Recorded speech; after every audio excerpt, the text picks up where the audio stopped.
To learn about the off-grid lifestyle and to be inspired to live your dreams, click subscribe so you don't miss anything. Hit the bell notification.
So I was able to get quite a bit done today, even though my neighbor forced me to stop. And I'll get into that in a little bit, but I thought I'd show you what I got done, what I've been doing on my tiny house. Now, in the last two videos, I've been telling you that I had to get 2x6s. So got my 2x6s at Lowe's, got them for $8 a piece, which is about, about $4 a piece more than what they used to sell for maybe 2 or 3 months ago. Lumber costs have went through the roof. At the local lumber store, they're selling 8-foot 2x6s for $16.75. That was a week ago. It could be higher now. So we started looking around, and Lowe's was selling them for just under $7. And then so we decided we were going to go up there. And when we got up there that night, that next day, the day we got there, they'd already went up $2 more. Now I already have one wall completed. This wall is ready to go up. Now, in order to lift the wall, all we're gonna do is just lift it up, and then we'll brace it so it doesn't fall over, and we'll nail it to the floor, screw it to the floor. I had to make the door into this one. This one has a window. I don't know if you can see that very well, but all my tools are there. That's where one of the windows will go. This is where the door goes, right here. We have a big wooden door. A lot of people in the comment section said it's about a $500 to $600 door. We got it for 50 bucks at a yard sale. And it's like new. It's a beautiful door. It's got a window in it. So what I did was, the first thing, I went ahead and put a header on top of the door. Now what the header does is give it more structural support, because right here, a 2x6 is supposed to go all the way down to the floor. Well, when you put a door there, you gotta give it structure. You gotta give it support. So what you do is you run 2 extra boards across, one here, and then I think you're actually supposed to put one on top of it. That's when you're using 2x4s. Well, I'm using 2x6s, so I don't need another board. I mean, that would have been a huge piece of monster wood, much stronger than what we need. Now, I have read you don't have to do headers over doors and windows on non-supporting wall. This is a non-supporting wall. What a non-supporting wall is the wall that the peak, you'll see, if you walk over there, you'll see the peak. Now on the supporting wall, that's where the water is going to run off.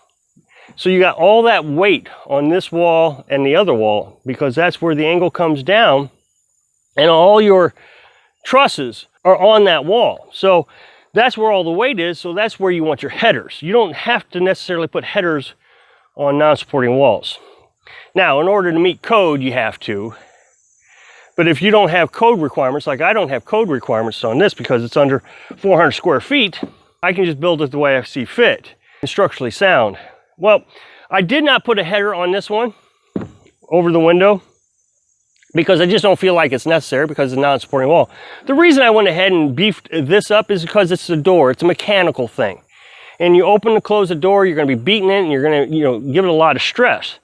So as a matter of fact, I put two 2x6s, sandwich those together.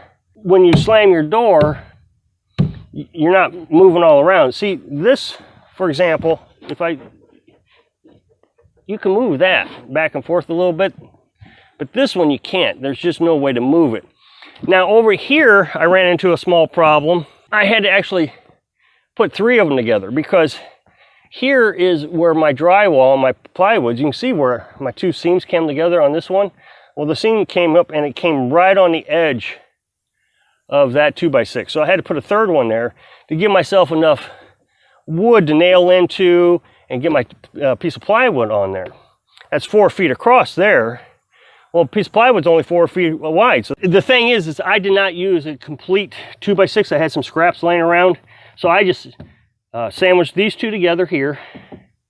And then I just scrapped this one together just so I could have enough wood to nail into, to screw the OSB into like that. So that's the only reason I have that there. It's just a waste of wood.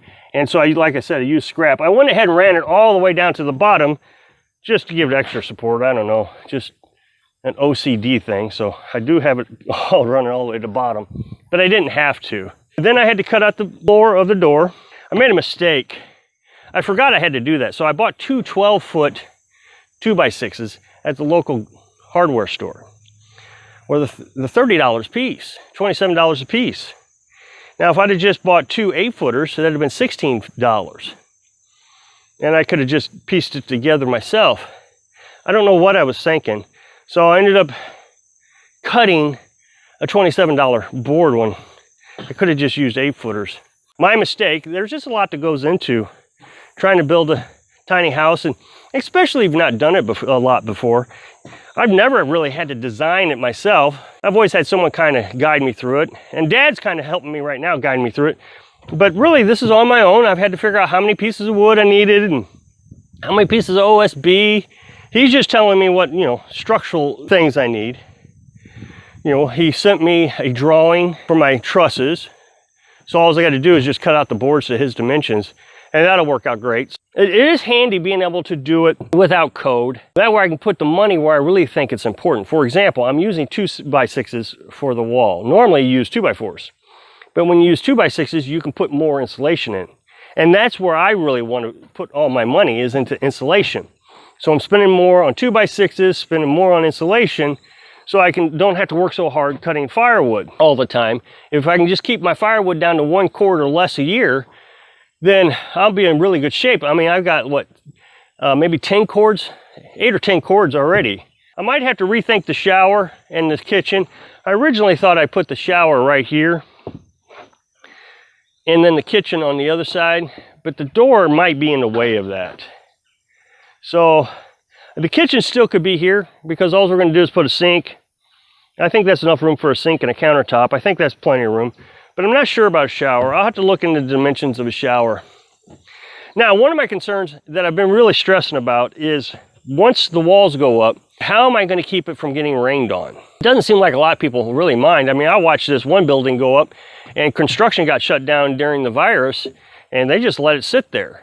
But OSB will rot in no time. I mean, that will go away pretty quick. Am I going to have to buy tarps and all that? Well, I already got 2 tarps here, so I'll be able to cover the roof okay, but I got to cover the walls.